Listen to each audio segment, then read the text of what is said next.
Strange, yet true stories. Tales from the light side, the dark side, and the other side. I'm Steve White. Aliens living among us? One of the strangest stories to ever come from the UFO community is that of an extraterrestrial named Val Valiant Thor. Val Valiant Thor was supposedly a being from the planet Venus that looked exactly like a human. Val arrived on Earth on his ship with 3 others and worked with the government in the Pentagon for about 3 years.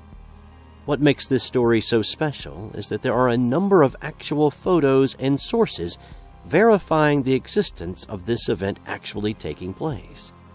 The initial story stems from Frank Strange's book, Stranger at the Pentagon, and is verified by the late whistleblower Phil Schneider, claiming the extraterrestrial Val worked with his father while in the military.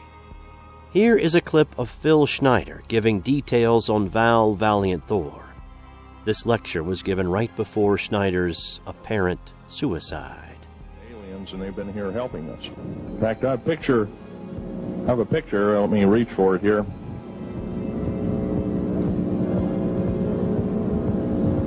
I have a picture of one of the aliens been working for the United States Pentagon for the last 58 years. His name is Val Valiant Thor.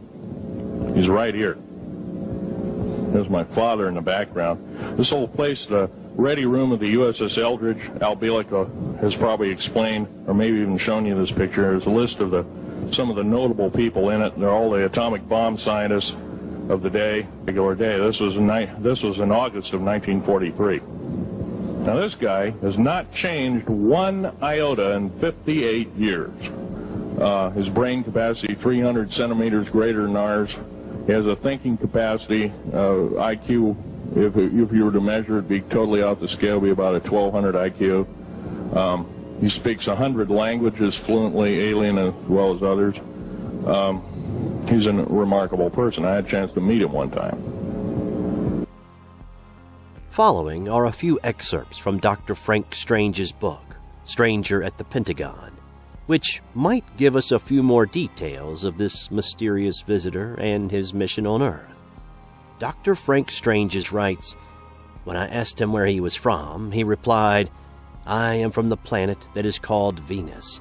I asked him how many visitors from Venus were presently on Earth, and he said, 'There are presently 77 of us walking among you in the United States.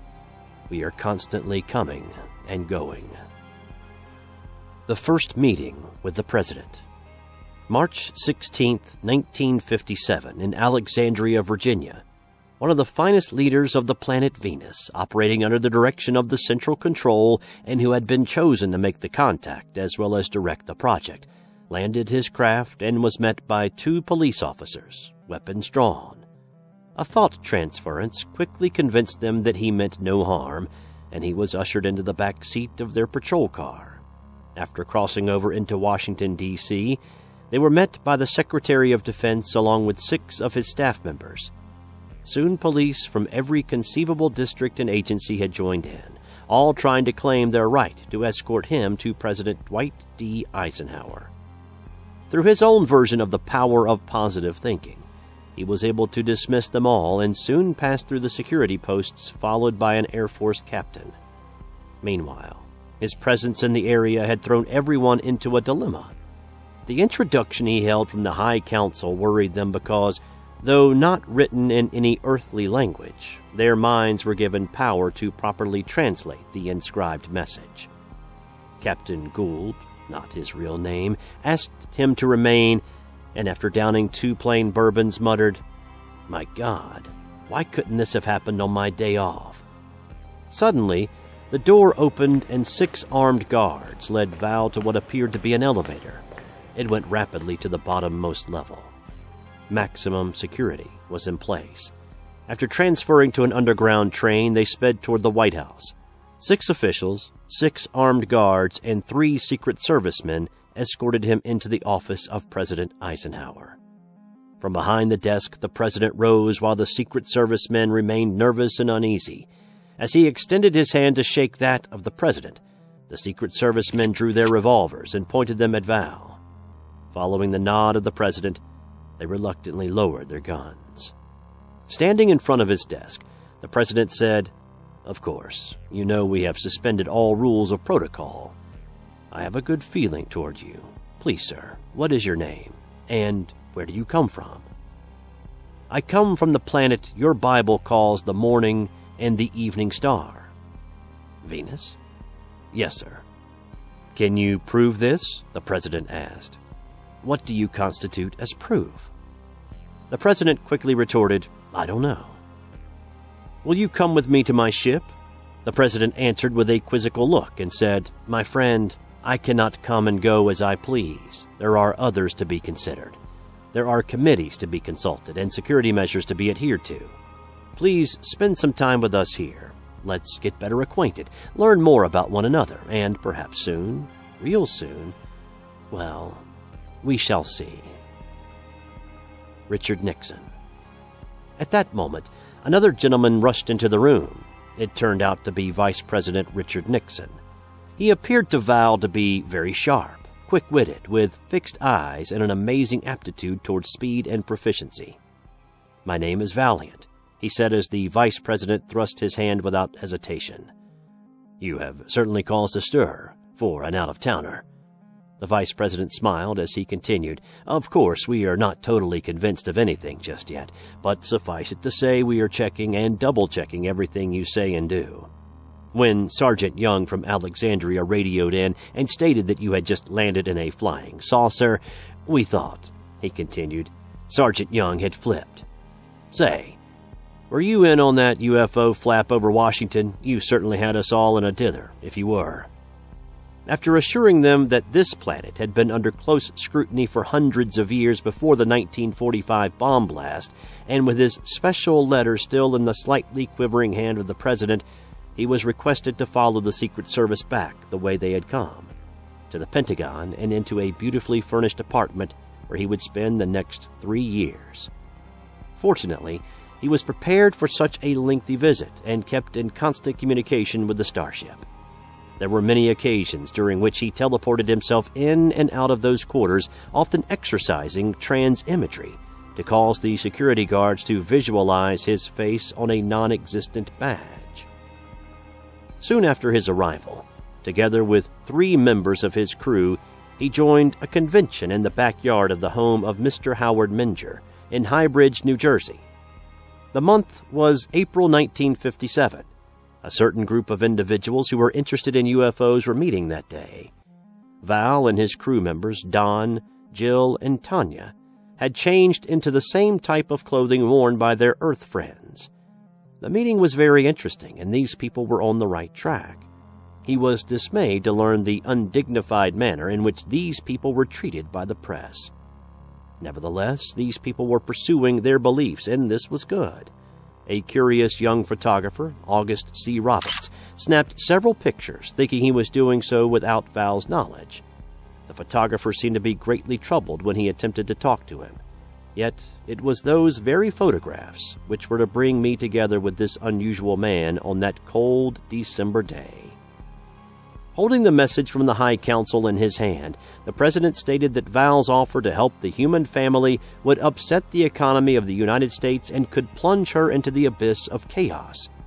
In brief, he politely told Val that the people of this planet were not ready to cope with such conditions as would come into existence if the recommendations of this unearthly visitor were put into action.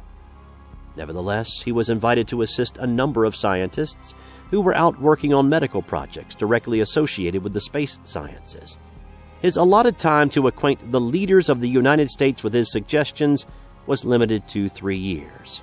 During this time, he refused to advise them regarding a certain bomb in the sky, which we now know as the Star Wars system. In his apartment, provided by the Pentagon, he was able to maintain communications with his ship and was kept informed of the growing world tensions. His uniform underwent rigid tests from the government. By today's standards, they would now be obsolete. They attempted to penetrate the material with a diamond drill bit, but the diamond snapped under pressure. Acid rolled off the uniform and burned a hole in the floor. They fired a high-velocity rifle at the uniform, but it failed to pierce it. The report to the president read, "Physical appearance, soft silver and gold lustrous. Fabric, unknown. Weight, 6 ounces. Total, including boots. Cut. Close-fitting like a tunic. No cuffs, pockets, buttons, zippers, clips, or hooks. RXT2 tests. Indestructible." Finally, a bright-eyed colonel escorted him to a place where the final test would be performed. Val looked at the laser instrument amusingly. Upon command, the laser aimed a fine line of intense light amplification by stimulated emission of radiation. The colonel began his discourse that this device contained a crystal synthetic ruby in which atoms, when stimulated by focused light waves, amplify and concentrate these waves, then emit the beam. As the colonel continued to speak, his smile gave way to utter dismay, the ray being totally ineffective against the garment. He babbled on long after the laser had been turned off. He reiterated how powerful the U.S. had become since the splitting of the atom. He gave Val a lesson in atomic fusion. He went on to state that when a chain reaction of nuclear fission is set off by a neutron bombardment in the atoms, or a charge of plutonium or uranium isotope with an atomic weight of 235, U-235, an immense quantity of energy is suddenly released. The good colonel finally talked himself out, and Val was conducted back to his quarters, along with his uniform. 1959 was fast drawing to a close. Chiefs of state were in a constant turmoil, and confusion was the rule of the day. Indecision caused delay after delay. Economists and industrial giants conferred with politicians and military heads daily. The government leaders could not reconcile Val's being in a position to force their hand if he so desired. Several scientists attempted to learn the secrets of interstellar travel, without success. Christmas week was now upon us. I had been busily presenting a series of scientific lectures and speaking at a number of churches in Washington, D.C. Earlier that month, I had returned from Cuba, where I met personally with Fidel Castro. Unbeknownst to me, Val, working with Nancy Warren, formulated a plan whereby I would be contacted. Many Earth people live one life openly, while in their hearts and minds they live quite another. Double-mindedness seemed to be a way of life in the Pentagon building that served as the busy nerve center of our nation. Val once remarked to me that he had never witnessed in one central location such concentrated confusion. Nancy attended the lecture/service which I conducted at the National Evangelistic Center, pastored by Dr. John Mears in Washington, D.C. Following the conclusion of my talk, she approached the platform and asked to speak to me. Strangely enough, the photographer in New Jersey had given Val's photographs to me, and I had been displaying them at my lectures ever since. I had no personal knowledge of them, other than what I had been told by the photographer. When she was unable to grab my attention while I was signing copies of my book, Saucerama, she showed her Pentagon ID, and that got my attention quickly, to say the least. We borrowed the pastor's study, and she asked me if I would like to meet the man in the photographs personally. Of course, I answered her, with a resounding yes. She then asked if I could follow instructions to the letter, to which I replied that I could, and she told me to meet her at the curb in front of my hotel at 8 a.m. the next morning. Nancy arrived precisely on time, and thus began the journey which at times would seem unreal, but which later would prove beyond doubt that there is truly life in God's universe. Those of you familiar with the Pentagon know that the normal traffic flow approaching it is to the right. We drove to the left. I knew then that something strange was going on. We had to stand in line to pass by a security guard. First one, then a second. Visualized an identification badge on my lapel. Something was making him see this. This utterly amazed me, and I felt that at any moment I would be picked up, handcuffed, and thrown into some jail somewhere. This, of course, was only my imagination and anticipation of what was about to take place. Nancy left me standing in front of a door which contained no markings. As the door opened, I walked in and stood on the threshold. My stocky form shifted from one foot to the other as I cleared my throat. The 3 men in the room were completely unaware of my presence and ignored me. I was puzzled, to say the least. Later, I would find out that Val had clouded their minds and rendered them oblivious to the entire session. They continued with their work. In walked a man, about 6 feet tall, perhaps 185 pounds, brown, wavy hair, brown eyes. His complexion appeared normal and slightly tanned. As I approached him and he looked at me, it was as though he looked straight through me. With a warm smile and extending his hand, he greeted me by name. "Hello, Frank. How are you?" His genuineness astonished me, but quickly I understood. As I gripped his hand, I was somewhat surprised to feel the soft texture of his skin, like that of a baby's butt, with the strength of a man that silently testified to his power and intensity. His voice was very strong and mellow. It was filled with purpose and character. I again looked around the room to see whether the other men would say or do anything. They were still working, as if I weren't there. I noticed that he was wearing the same type of clothing as I. When I asked if he possessed any other clothing, he said that he had given several officials a garment so they could run tests on it. He then proceeded to a closet and produced a one-piece suit that glittered as the sun which streamed in through the window hit the fabric. I thought that it looked like liquid sunshine. I asked him about the material from which it was made. He answered, "It is made of a material not of this earth." The general appearance of the suit was all but one piece, even down to the boots. It contained no buttons, zippers, or snaps. I asked him how it held together. He demonstrated by holding the front together and passing his hand over it as if to smooth it out. I could not even locate the opening. It was held together by an invisible force. He told me that his purpose in coming was to help mankind return to love. He spoke in positive terms, always with a smile on his face. He said that man was further away from love, which is God, more than ever before, but there was still a good chance if man looks in the right place. He told me he had been here nearly 3 years and would depart in just a few months. Claiming that he would not use force to speak with men in authority in America, he was happy to consult with them at their invitation. He further stated that thus far only a few men in Washington knew of his existence in the Pentagon, and few leaders had availed themselves of his advice during these past 3 years. He felt there was still so much to do, and yet his time of departure was getting near.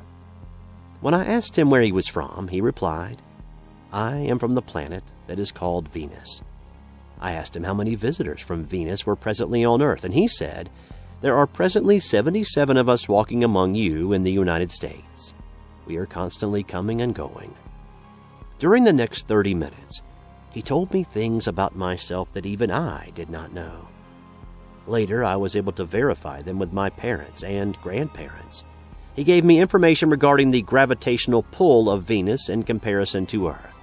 I was informed that the abdominal muscles hold flesh firm against the mild gravitational pull, which is 3/20 less than that of Earth. He gave me information which would be revealed to others over a period of years. Life on other planets and a plan for Earth?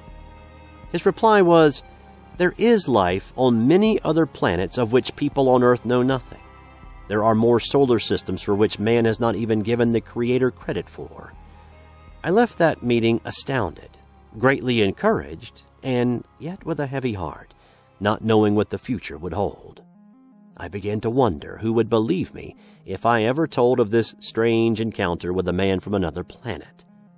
I first considered not repeating this extraordinary story, but the more I thought about it, the more I prayed about it, the more I felt that it would bring a great blessing to those who would hear and read it. This interplanetary traveler possessed a wealth of knowledge, not only about science, but also about me. He stated that my book, Saucerama, could not have been written without heavenly guidance. Val's instructions were to leave Washington, D.C. no later than March 16, 1960. That meant that there were less than 3 months during which he could confer with scientists, politicians, military men, and the like. All missed his point entirely. They were all filled with self-ambition and cared little for the pressing needs of mankind. His efforts to bring about an end to the sickness and disease that plagued this planet were met with pathetic refusal. He was told over and over that his presence and his ideas were a threat to the political and economic structure. Certain religious leaders were also fearful of losing a grip on the people in the event that his presence was admitted on an official level.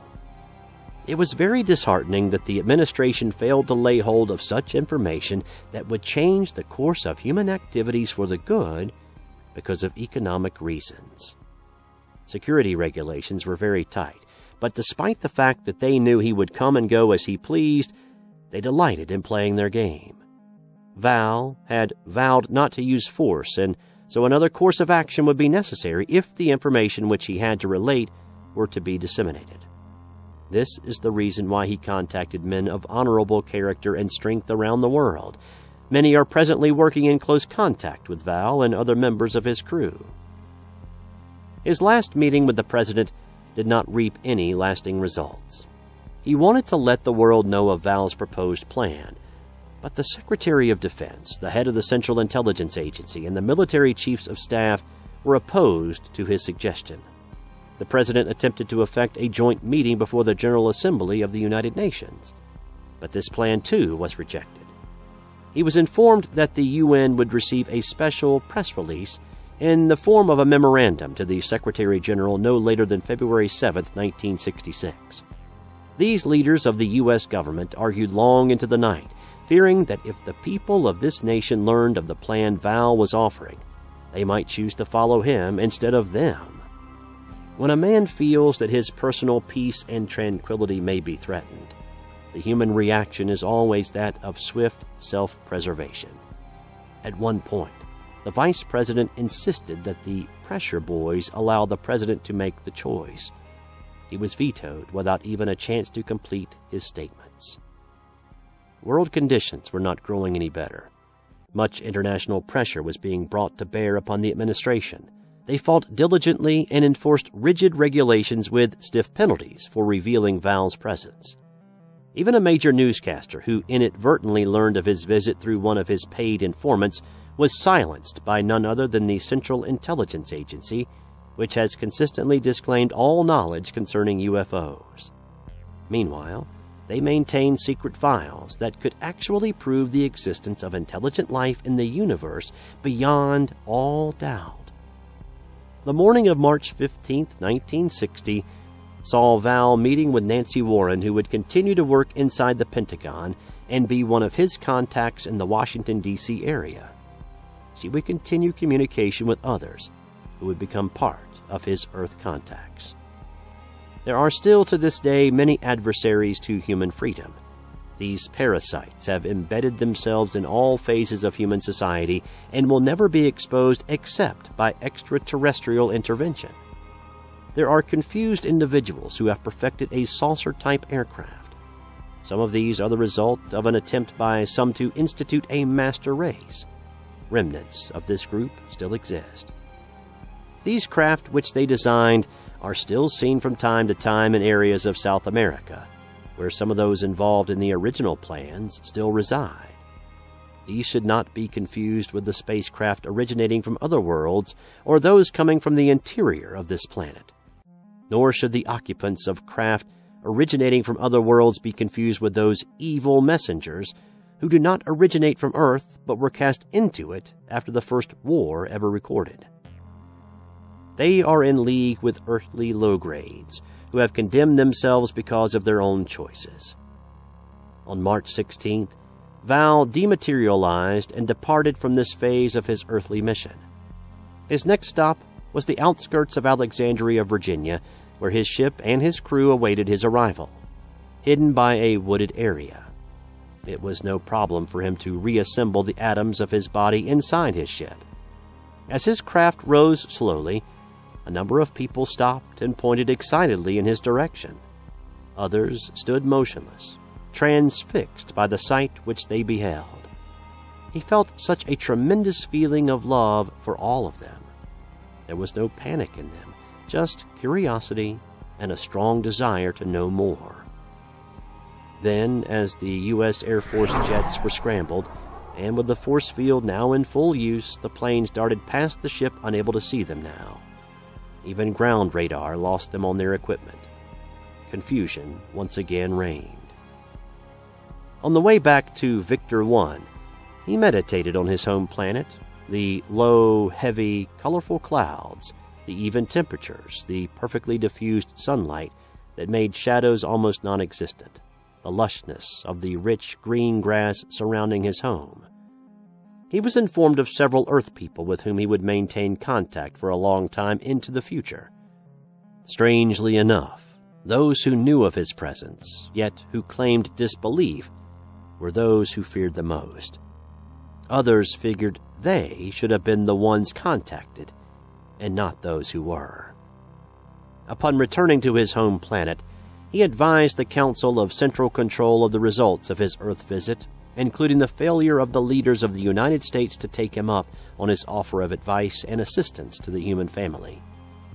He was given the following instructions: to mingle with and become as Earth people, to work and labor in Earth enterprises, to help those who encounter possible threat or danger while striving for world peace, to give them advice and guidance, to entrust with superior knowledge those who have proven themselves, divulge the essence of their mission to the collective national leaders of Earth only when the time is right. As of this writing, he continues with this mission, at the same time assisting in preventing our civilization from being the cause of orbital chaos by the destruction of our planet. This strange but true story is taken from excerpts from Frank Strange's book, Stranger at the Pentagon. What do you think? Were we visited in 1957 by an alien from the planet Venus? Let us know in the comments below, and subscribe if you haven't already. Thanks to those who have, and thanks for listening to this strange but true story. I'm Steve White. Until next time.